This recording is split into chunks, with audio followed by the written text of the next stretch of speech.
Halfway between New York and Philadelphia lies the city of New Brunswick, New Jersey, home to the world-renowned Rutgers University. And just steps away from these halls of learning sits another one of the city's most revered institutions, the New Brunswick Public Library. Among its extensive collection are such rare items as a Civil War canteen, a 19th century doll, and an anchor from the Delaware and Raritan Canal. But according to local historian Julie Nomitis, one dull, seemingly unremarkable item features in a story that's truly one of a kind.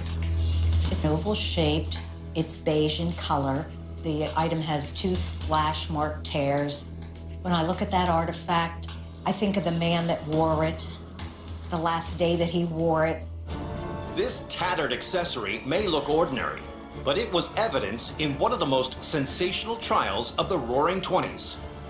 How is this hat linked to a brutal tale of adultery and murder? September 16th, 1922, New Brunswick, New Jersey. Just outside of town, a couple is enjoying a leisurely stroll down Lover's Lane when they come across a shocking sight. What they found were 2 bodies, a man and a woman, lying side by side.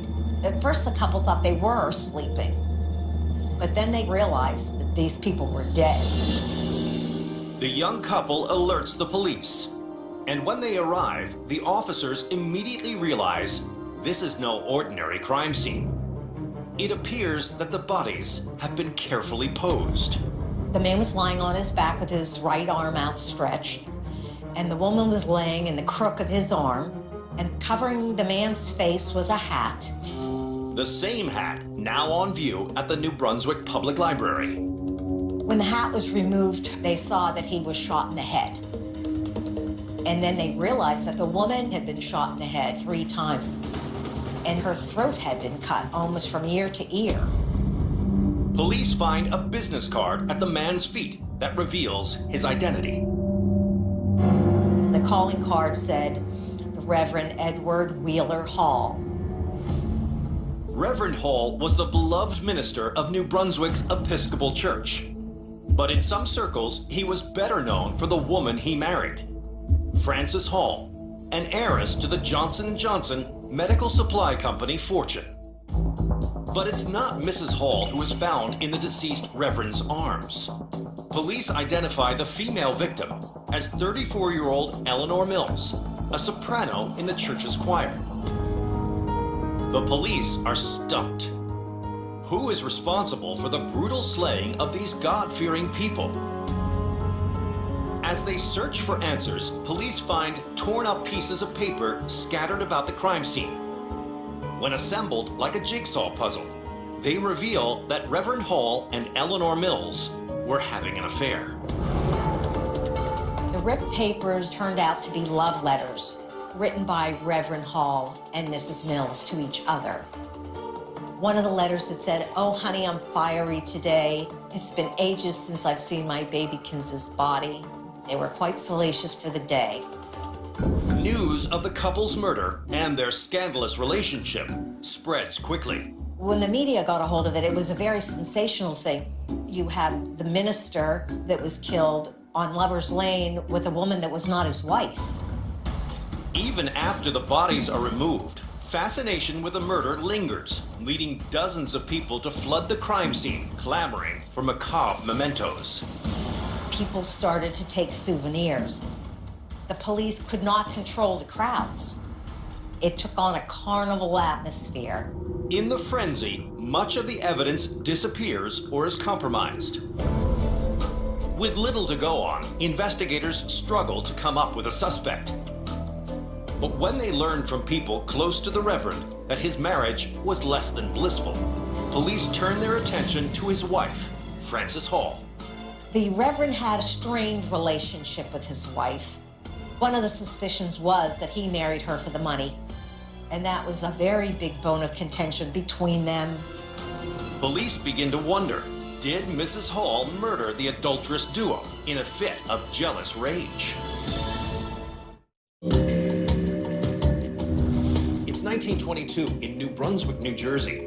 After a local pastor and a choir singer are found brutally murdered, police discover the two had been conducting a scandalous affair.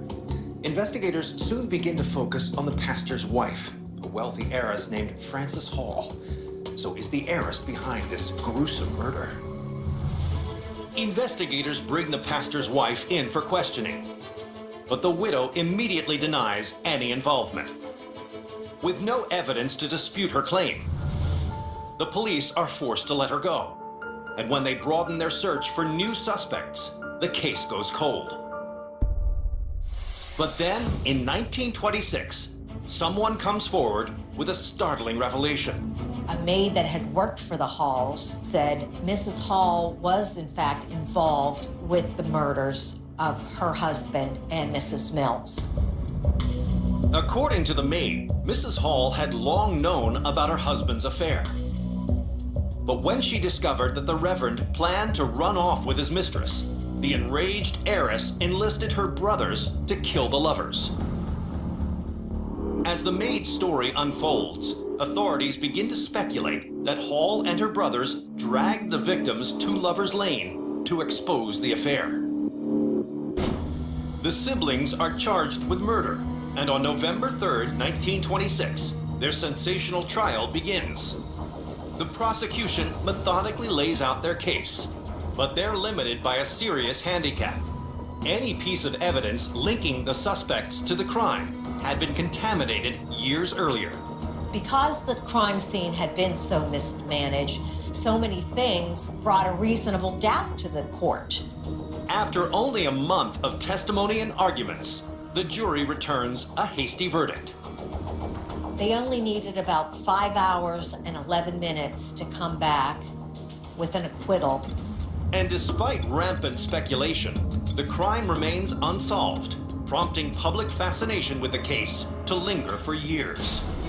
Ultimately, this hat, which had been positioned by the murderers over the Reverend's face, is put on display at the New Brunswick Public Library, a reminder of a scandalous crime that once shocked this New Jersey city.